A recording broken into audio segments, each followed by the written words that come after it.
로마의 콘크리트. 1980년 이탈리아 바이아이 해안 인근의 고대 항구 유적을 조사하던 해양 고고학팀은 기이한 발견을 했습니다. 30피트가 넘는 바닷속에 가라앉아 있던 거대한 방파제 벽이 2000년 가까이 파도를 견디며 원형 그대로 보존되어 있었던 것입니다.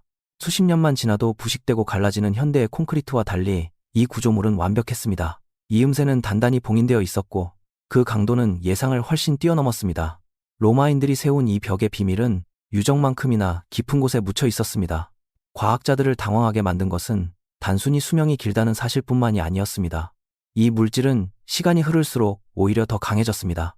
오프스 케멘티키움이라 불리는 로마 콘크리트는 현대의 것과는 완전히 다릅니다. 오늘날의 콘크리트가 포틀랜드 시멘트에 의존하는 반면 로마의 혼합물은 화산재인 포촐라나를 석회 및 바닷물과 결합했습니다. 이 혼합물은 시간이 지나면서 알루미늄 토버모라이트라는 희귀 광물을 형성하는데 이 광물은 바닷물에 노출될수록 구조를 더욱 강화시킵니다. 즉, 로마 콘크리트는 현대 콘크리트가 무너지는 환경에서 오히려 번성하는 셈입니다. 카이사레아와 코사의 로마 항구에서 추출한 샘플들은 현대의 산업 공정으로는 복제할 수 없는 미세한 결정 패턴을 보여주었습니다. 오늘날의 첨단 금속 공학이나 화학 공학으로도 불가능한 영역입니다. 2000년대 초반부터 수많은 실험실이 이 공식을 역설계하려 시도했습니다. 2017년 미국 광물학회지에 발표된 연구에 따르면 그 독보적인 내구성은 화산물질과 바닷물의 상호작용으로 형성된 연쇄 광물 구조에서 비롯되었습니다. 하지만 이론적으로는 이해했음에도 불구하고 상업적 규모로 이를 재현하는 데는 모두 실패했습니다. 로마인들이 사용한 화산재는 나폴리만 근처의 특정 화산에서 채취된 것으로 지질학적으로 매우 독특하여 대체가 거의 불가능했기 때문입니다. 더욱 기이한 일은 이 연구 결과가 세상에 알려진 직후에 일어났습니다. 관련 연구들이 갑자기 중단된 것입니다. 거대 산업 콘크리트 기업들은 로마식 건설법과 관련된 연구 프로젝트에서 조용히 발을 뺐습니다. 미국 에너지부의 지원을 받던 한 수석 연구원은 최종 결과가 발표되기도 전에 갑자기 인사 이동을 당했습니다. 유럽 연구소들과 맺었던 공동 연구 문서들은 공공 데이터베이스에서 사라졌습니다. 내부 고발자들에 따르면 고대 콘크리트 공법을 부활시키려는 자금 지원 신청들이 상업적 타당성 부족과 기존 인프라 시장 교란을 이유로 거부당했다고 합니다. 이 기술의 잠재력은 엄청납니다. 만약 로마 콘크리트가 현대의 댐, 다리, 해안 방어시설에 사용된다면 수백 년을 더 버틸 수 있고 수조 달러의 수리 비용과 환경 파괴를 막을 수 있을 것입니다. 그러나 이 기술이 억제되고 있다는 사실은 우리 주변의 건축 환경이 의도적으로 취약하게 유지되고 있음을 시사합니다. 인류는 왜 수십 년이면 수명이 다하는 열등한 재료를 선택했을까요? 이러한 계획적 구식화로 이득을 보는 산업은 어디일까요? 2022년 오스티아 유적의 위성지도 제작 프로젝트를 통해 바닷속에 여전히 온전한 로마 구조물 수십 개가 발견되었습니다. 하지만 이 유적들은 현재 해양위험보호구역이라는 명목으로 일반인의 접근이 엄격히 금지되어 있습니다. 만약 이 구조물들이 강철보다 강하고 세월에 굴복하지 않는다면 현대 건설 산업의 근간은 모래 위에 지어진 성일지도 모릅니다. 다마스쿠스 강철. 1837년 인도의 하이데라바드 지역을 탐사하던 영국군 장교 제임스 윌킨스는 현지 귀족으로부터 곡도한 자루를 입수했습니다. 그 칼날은 마치 금속 안에 갇힌 액체 연기처럼 흐르는 듯한 문양을 띠고 있었습니다. 소총 총신을 단번에 베어버리면서도 이가 빠지지 않았고 90도 가까이 구부려도 부러지지 않는 유연함을 갖추고 있었습니다. 수세기 전 잊혀진 기술로 만들어졌다는 이 칼을 런던으로 보내 분석했지만 당시의 금속학자들은 그 제조 원리를 전혀 설명하지 못했습니다. 그것이 바로 전설적인 다마스쿠스 강철의 진품이었습니다. 다마스쿠스 강철, 즉 우츠는 3세기경 인도에서 시작되어 중동으로 퍼져나갔습니다. 이 칼날은 이슬람 세계의 전설이었으며 십자군 전쟁 당시 공포의 대상이었습니다. 칼 표면의 복잡한 물결 무늬는 장식이 아니라 금속 내부에서 형성된 탄소 나노튜브와 탄화물 구조의 결과물이었습니다. 현대의 금속학자들은 전자 현미경과 레이저 절단기, 고탄소 합금을 사용하면서도 이 미세 구조를 일관되게 복제해내지 못합니다.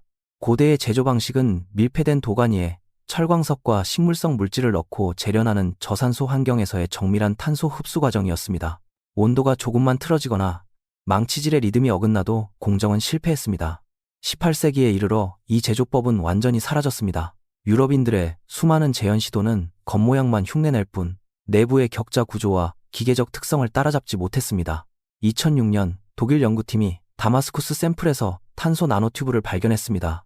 현대 과학이 불과 몇십 년 전에야 인식하기 시작한 나노 구조를 고대의 대장장이들은 현미경도 없이 구현했던 것입니다. 왜 이 기술은 사라져야 했을까요? 식민 지배 세력이 원주민의 기술을 억압하고 제철업을 독점하면서 구전되던 우추 제조법이 끊겼다는 분석이 지배적입니다. 만약 이 기술이 부활한다면 항공 우주 재료나 정밀 수술 도구 분야에 혁명이 일어날 것입니다.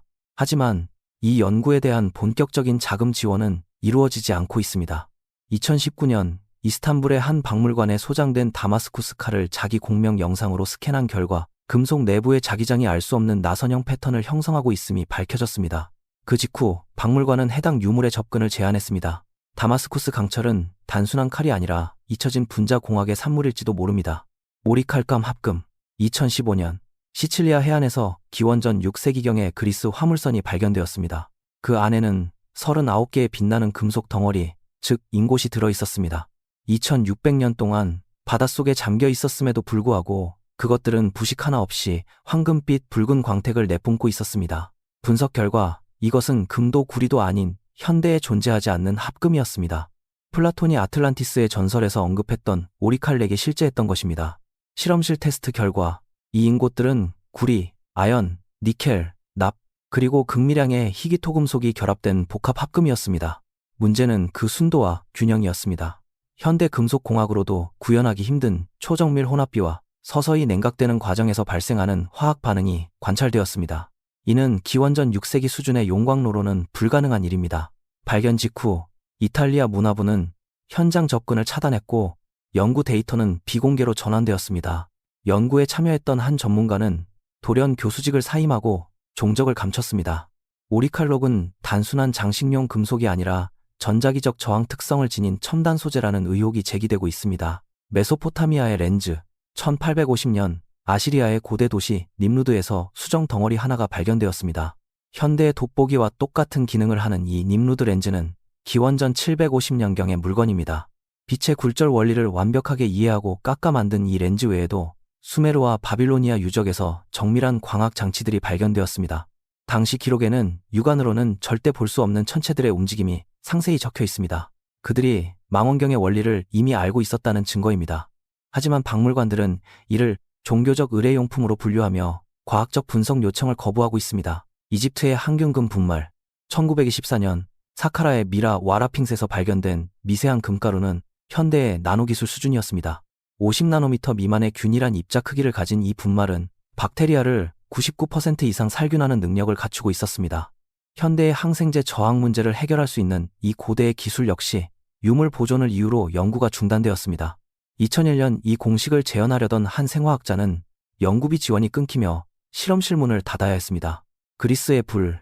서기 678년 비잔틴 해군이 사용한 이 무기는 물 위에서도 타오르며 결코 꺼지지 않는 화염이었습니다. 현대의 네이팜탄과 유사하지만 유기 물질만으로 만들어진 이 물질의 공식은 철저히 비밀에 붙여졌습니다.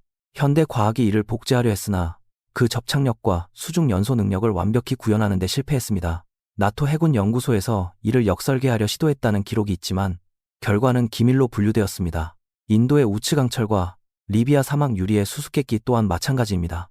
리비아 사막에서 발견된 순도 98%의 실리카 유리는 섭씨 3000도 이상의 고온에서만 형성될 수 있습니다.